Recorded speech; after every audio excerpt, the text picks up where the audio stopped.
All right, West Virginia fans, there are no words. There are no words for what we just witnessed. It was a heartbreaking game. Chances are you invested 3 hours of your life to that one, and just to come up with a disappointing loss. To talk about it with me tonight, I have my good friend of the show, Amit Batra. Amit, how are we doing? Can't make it up, right?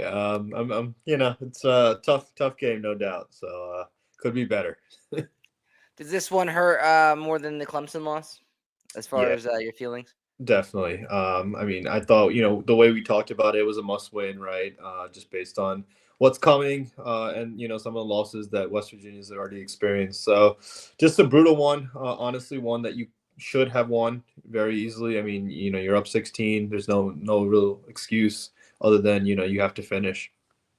Yeah, I think that was a pretty easy thumbnail to put together. Me and Mitt were planning on doing a full live show tonight, talking about the Heisman and things like that. But we decided to put that on the back burner and just talk about this game because I think we have a lot to talk about tonight about this one. It's gonna be a late show for us, so definitely come and join us for this one.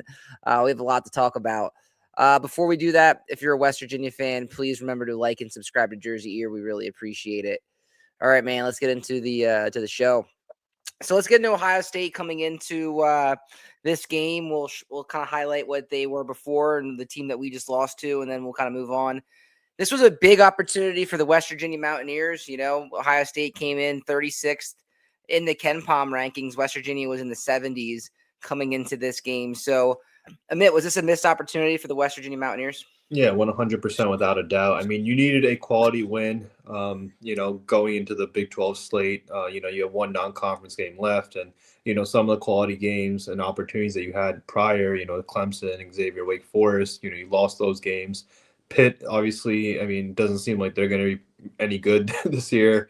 And yeah, I think this was a very winnable game. You dominated, a lot of that game, especially, first half. And then, second half, it just, got away. But at some point, you got to learn how to finish these games. And, there are some losses that become season killers, right? They impact the season in, more ways than one, right? And you remember certain losses more than others because this one was a heartbreaker. Double overtime, very entertaining game for somebody who doesn't maybe has any interest in the game, but those back and forth game of runs. But yeah, this is going to be a heartbreaker moving forward. Coop said, "I hate being a WVU fan."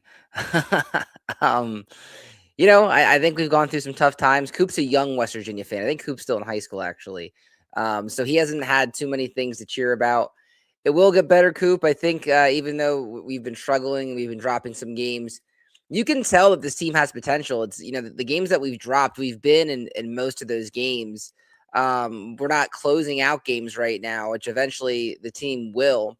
So I'm not panicking. And even if you are panicked about the coach or what have you, it doesn't matter. We've had four new coaches in the last 4 years. We have to be patient here. And it sucks. It's not fun to lose. It's extremely frustrating. But I do think there are some positives, and we'll talk about that tonight on the show as well. So we'll try to be a little bit positive. Back to Ohio State, you can see here they had wins over Notre Dame, Mount St. Mary, and Northwestern. And then they had losses to Pitt, which Pitt hit a Hail Mary on them, which would have been that was a heartbreaking loss for them. They almost had a heartbreaking loss tonight with some of the shots that we were hitting, and then they lost to Illinois. So both these teams are going to head to some really tough conference play coming up in both the Big Ten and the Big 12. So it'll be interesting to see how these teams do. I'll tell you what, though, man, I wouldn't mind playing Ohio State more. I think it's a fun little basketball series that we have with them. Absolutely. Obviously, you've had some battles going back to Deuce and and those guys, and there was a lot of fans there from West Virginia. You could hear the "Let's Go Mountaineers" chants and everything like that. And so it was a mixed crowd. Obviously, probably more Ohio State fans, but you definitely saw a lot of gold and blue. So I think it's a game that West Virginia fans want to travel to. Right, it's a big time opponent, and nice neutral site game in an NBA environment as well. Yeah, it's gotta be frustrating for some of our fans, because they have traveled. You saw them travel to Southern West Virginia for the Wake Forest game. They had a good crowd there, and then they travel again here. I think the team's playing hard. They're just not getting it done. There's just things that aren't happening, and we're gonna get into that tonight on the show. Let's get into the stats a bit.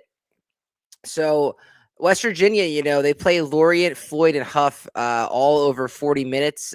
Chance Moore played over 41 minutes.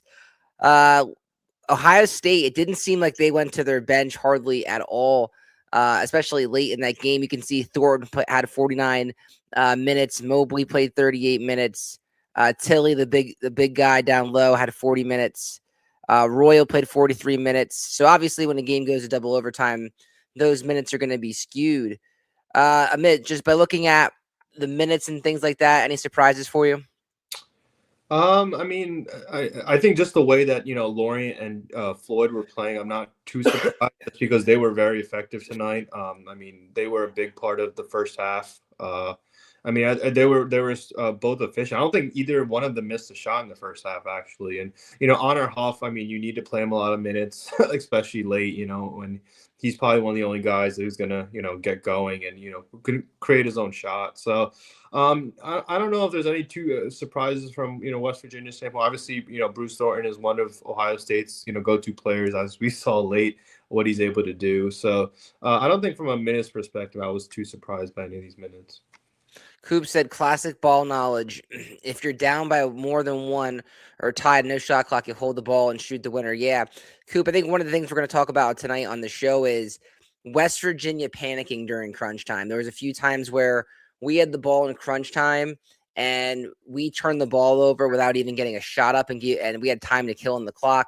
I thought a few times we had a chance that we had a timeout left in the game where we could have called a timeout and drew something up, and we didn't. And they just panicked, and it's something that has been the biggest issue for this team. If this team were to just close out Clemson and Ohio State, they would be sitting pretty decently right now. But the fact is, a loss is a loss, and they weren't able to close those games out. And some of it is the stuff that you're talking about, just kind of panicking there. And Coop mentions this too. Is Eagle staff hurt? He didn't play the majority of the second half and none of overtime. So that's the thing I was going to point out. Eagle staff, Amit, did they just not trust him in crunch time? I mean, did you see him? I think from like the 10-minute mark on to like the end of the game, I didn't see Eagle staff at all. Yeah, no, I think we've seen it a little bit now. As far as I mean, just not being efficient, right? I mean, he had 5 points, 1 of 9 shooting. I think he started the game 0 of 5. So I thought he was aggressive to start the game.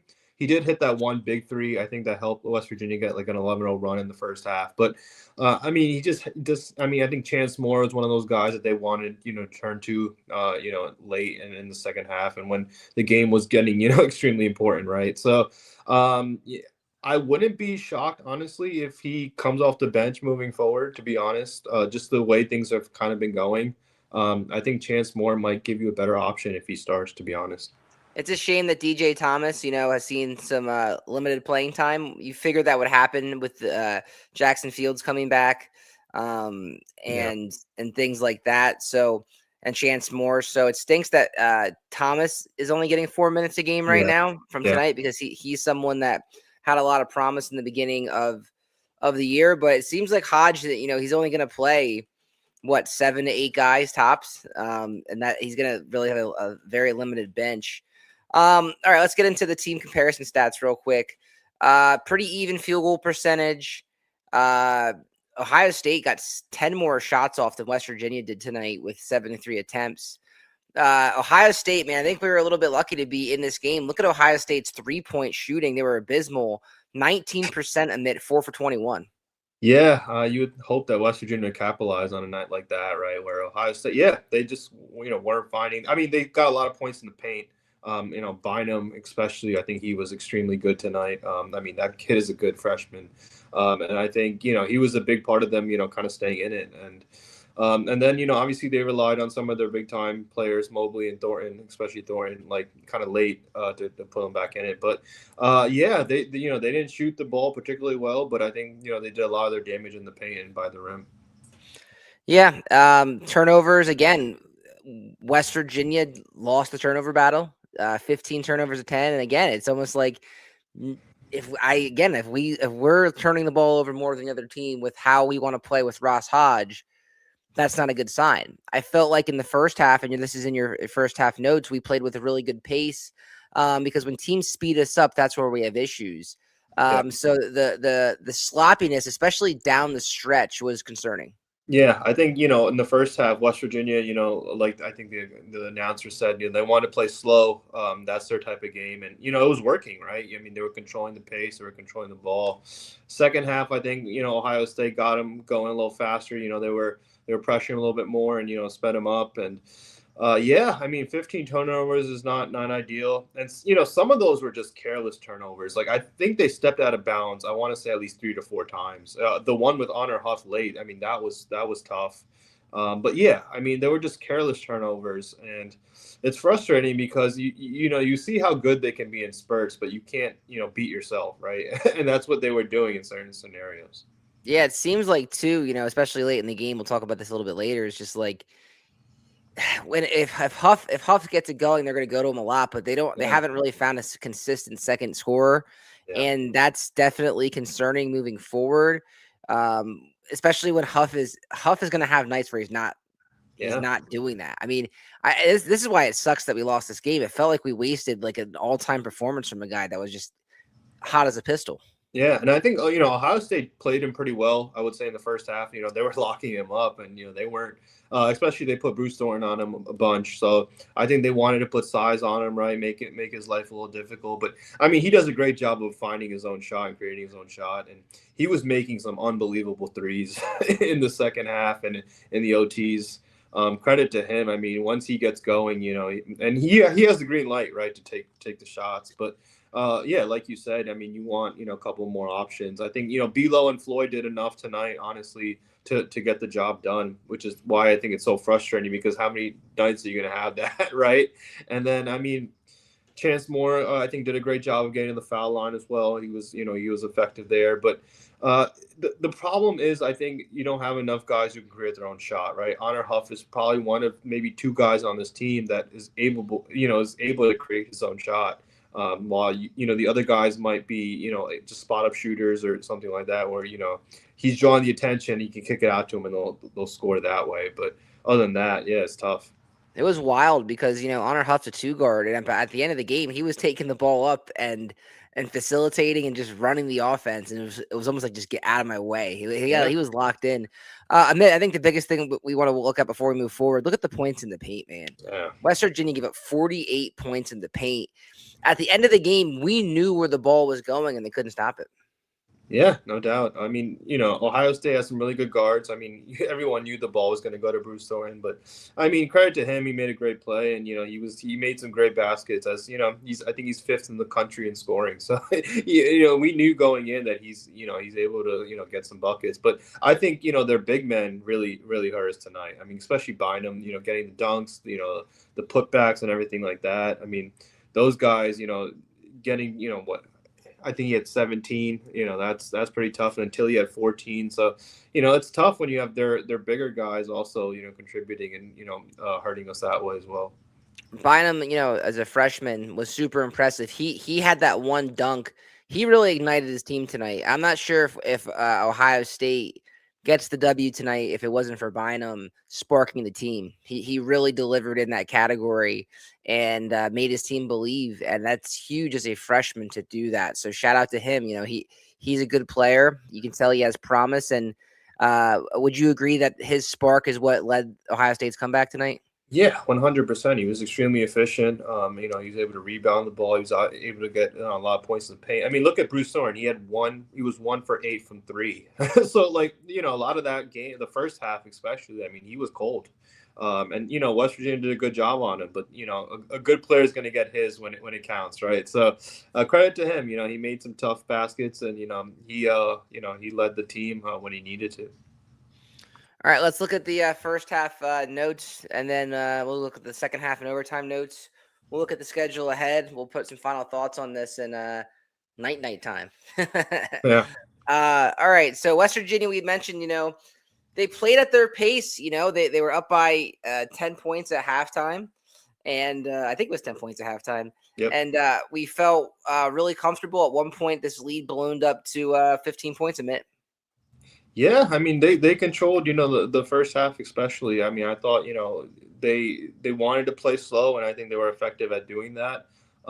They got good looks, a lot of, I think Lorian and Floyd especially, they controlled a lot of that first half, on both ends of the floor. They're very good defensively, getting turnovers, and then they were also, playing high IQ and getting easy baskets. So I think they made the game simple, to be honest, and they didn't do too much, and just unfortunate because I thought they had a great first half, and they really shouldn't have lost this game.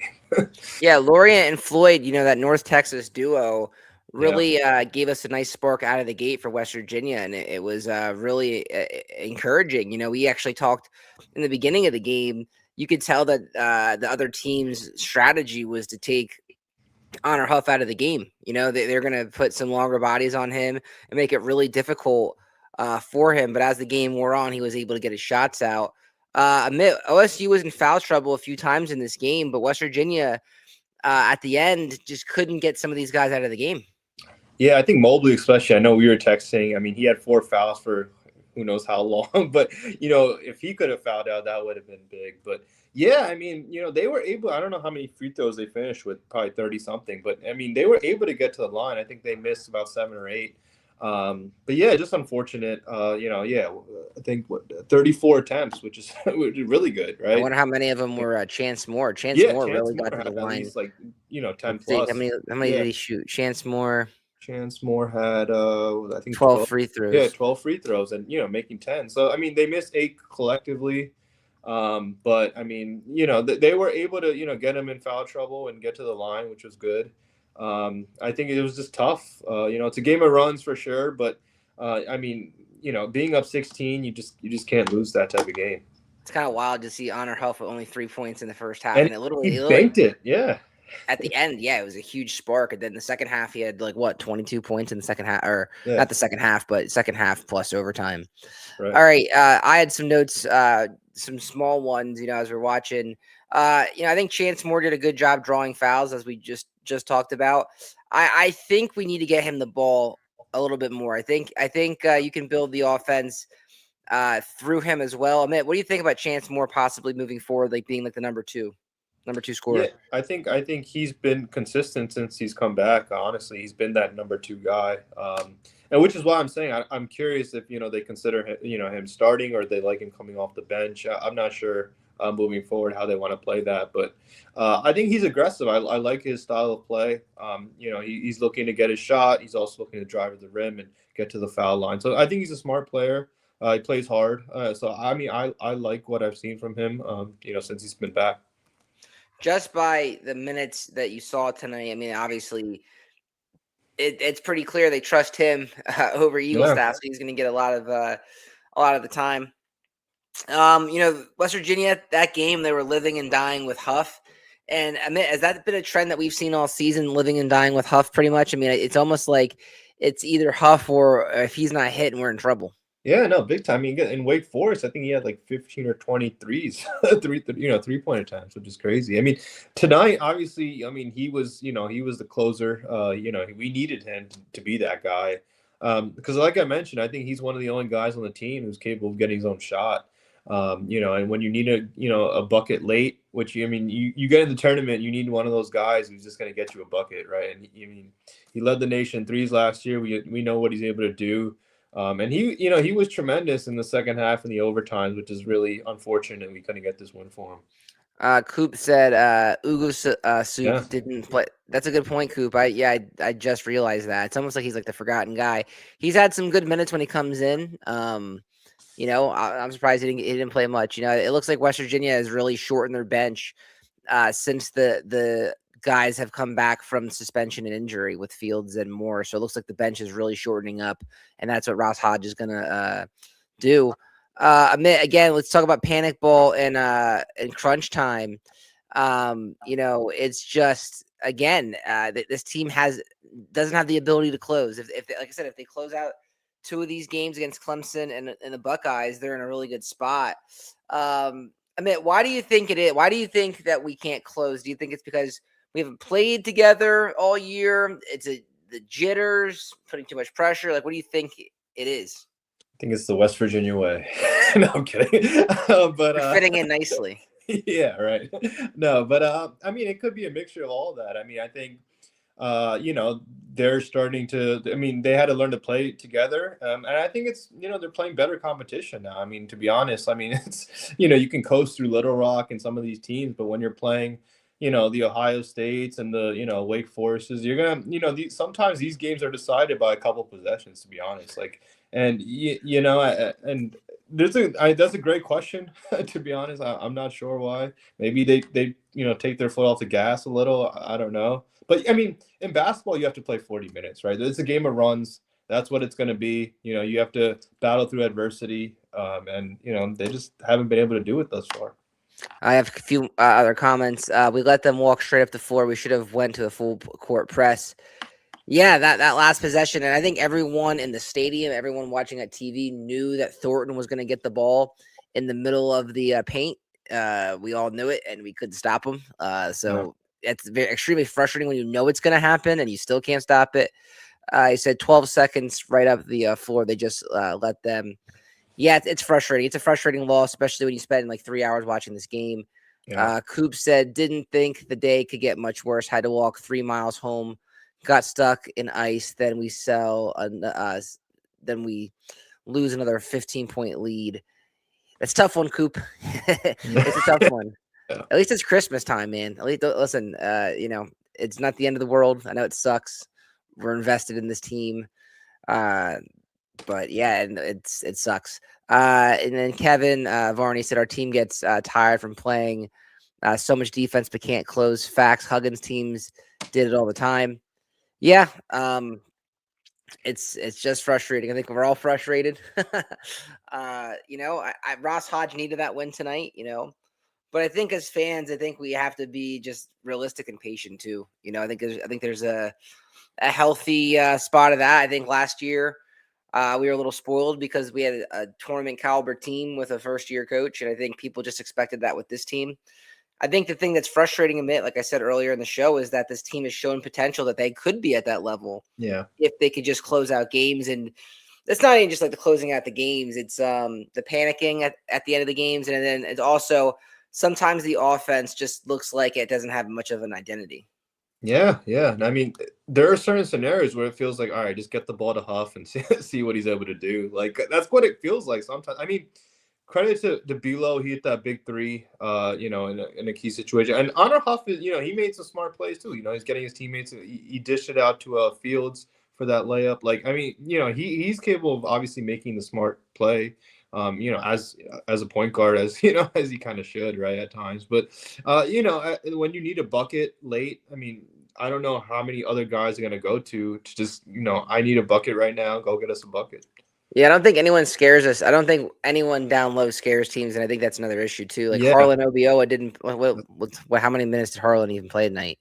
Harlan Obioa played. Okay, he played 23 minutes, which is pretty typical of how much he's going to play. But how many points did he have? 4 points. So like, he's been very inconsistent. We don't have like that threat down low. If you had someone that was a threat down low, that opens up the shooters to dish.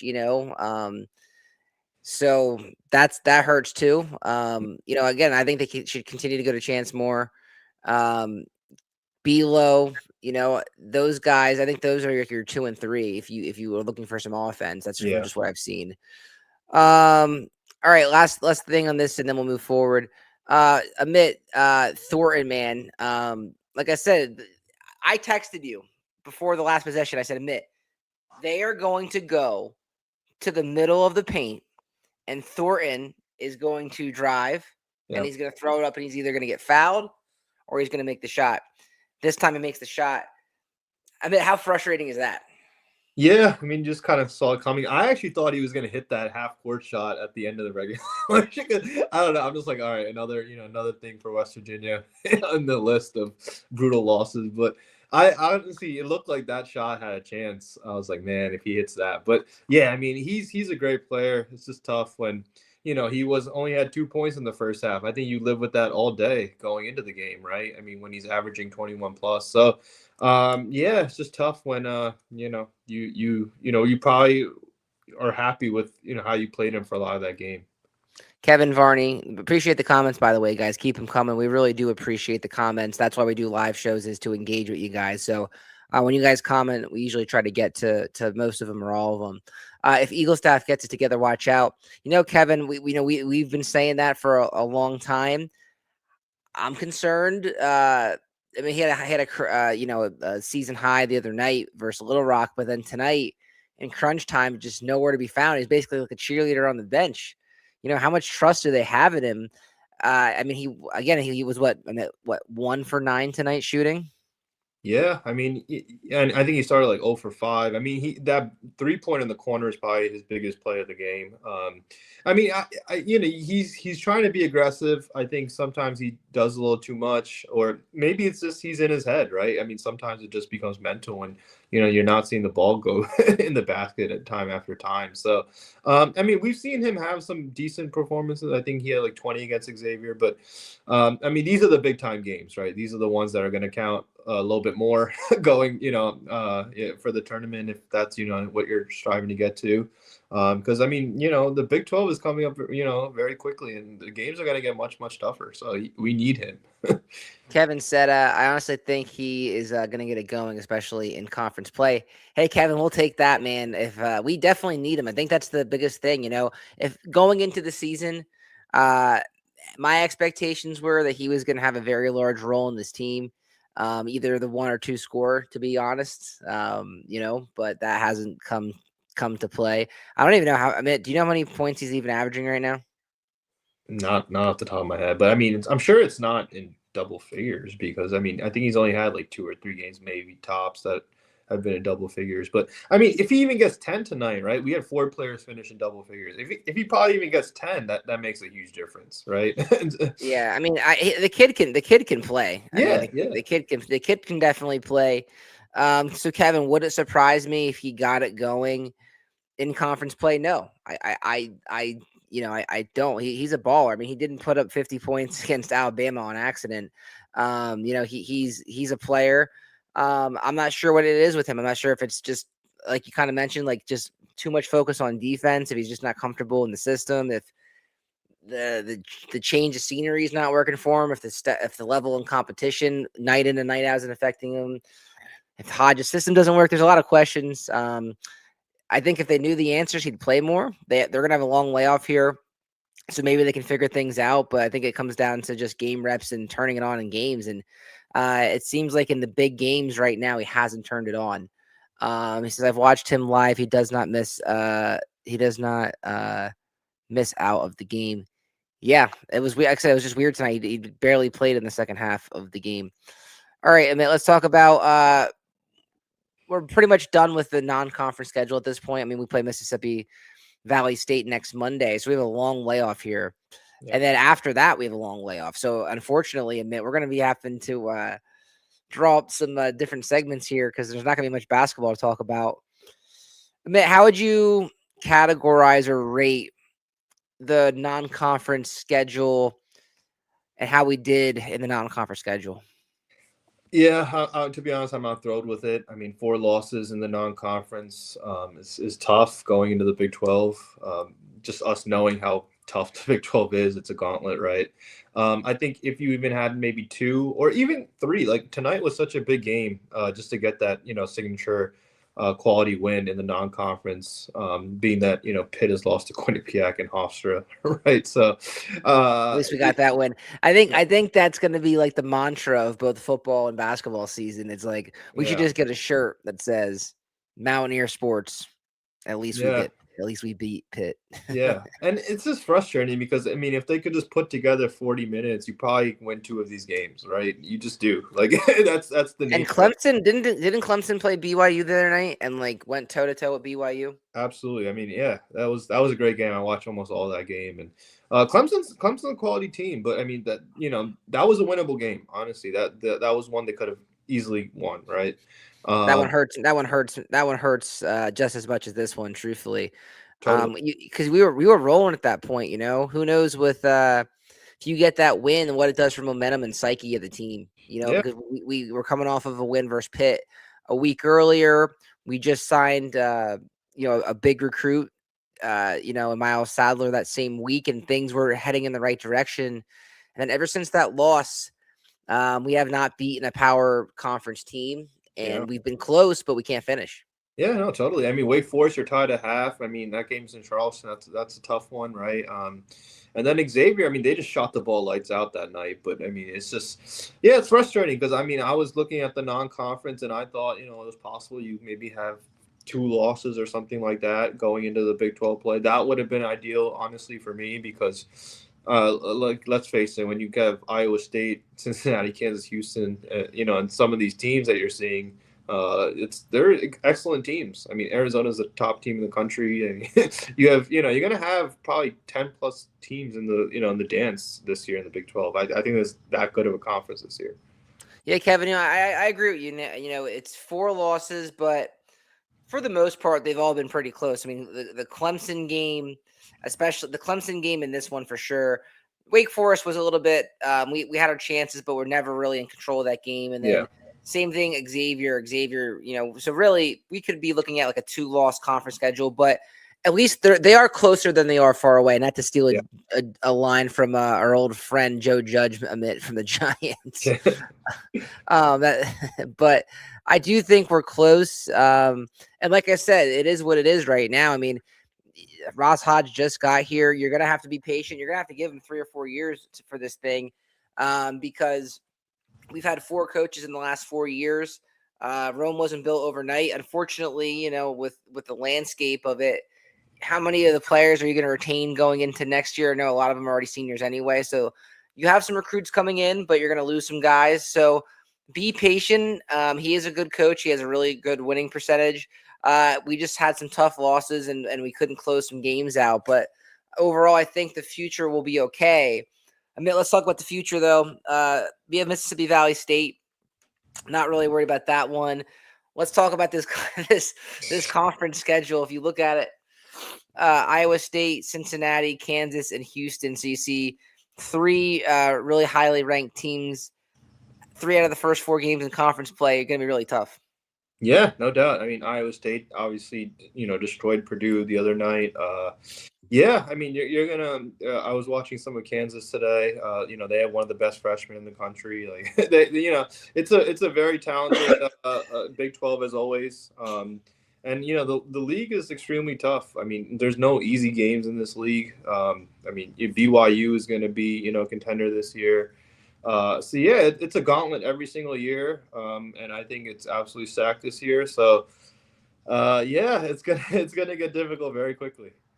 I think West Virginia. I think what will happen is what we're going to be looking for is I'm not expecting a tournament. A tournament appearance after the non-conference schedule. I'm just not. If I'm being realistic, I hate to say that. You never know. If they got hot in conference play, they could. But let's be real, man. We've seen this story before with West Virginia basketball teams. Usually they finish like 10-1, 11-2 in non-conference play. There's very rarely where we have 3 or 4 losses heading into conference play. And that's for a reason. And I didn't think the schedule was too difficult for West Virginia in the non-conference play either. Yeah. So to act like they're going to go into the toughest conference in the country and finish above 500 and be a contender, I just don't know if that's true. Now, what I could see happening is, what we want to see from this team moving forward is we want to see a team that competes each and every night. We want to see a team that improves each and every night and then maybe win a few ranked games, right? Finish a game. And I think that's my next point is that what might have to happen with this team is they're going to have to go play a game that's uncomfortable and in a gauntlet. And when they finally win that game and they prove that they can close out games, that will give them more confidence for the future. Yeah, no, absolutely. I mean, once you get that signature win, obviously, like last year, I mean, West Virginia gets smoked by Pitt, and then they get some big time signature tournament wins against the likes of Gonzaga, Arizona, right? You win at Kansas, so that changes things, right? Absolutely, and then people start looking at you, right? So yeah, if you can obviously win, some of these games, or at least be in these games against these big time teams, I think that's going to be definitely positive moving forward. Yeah, so that's that. Again, I think, and you can talk about this before we wrap this up tonight because we've been on it for like 35 minutes. I think West Virginia fans, I think we got to be patient with this coach. I know we all want to win, me including, and I know sometimes it's head scratching, and I know sometimes it is frustrating, and we want to win because we know the state of the athletic program right now. We all get it, and we know the urgency of it. But I also think we have to be a little bit patient with him because I think he's gonna get this thing going in the right direction. So we have to be patient with him and support this coach. He's getting good recruits. We're playing hard. It's just not coming in the win column yet, but it will. It will. Amit, do you share the same sentiments, or do you feel different? Yeah, no, I mean, I think Ross is quality coach. Obviously, we know we've seen a lot of good thus far, but there's been spurts where you see not so good. So it happens, right? I mean, you have to give him time. And we do have to be patient. I mean, my hope was always the tournament, but obviously, year one is tough, right? I mean, you have a new roster. Last year was a new roster, so it's tough. You do have to give him time, and you have to realize that we are in the number one conference in the country in basketball, right? So I think we're getting close. We're getting closer. It might not look like it all the time, but we are getting closer to what we want to see.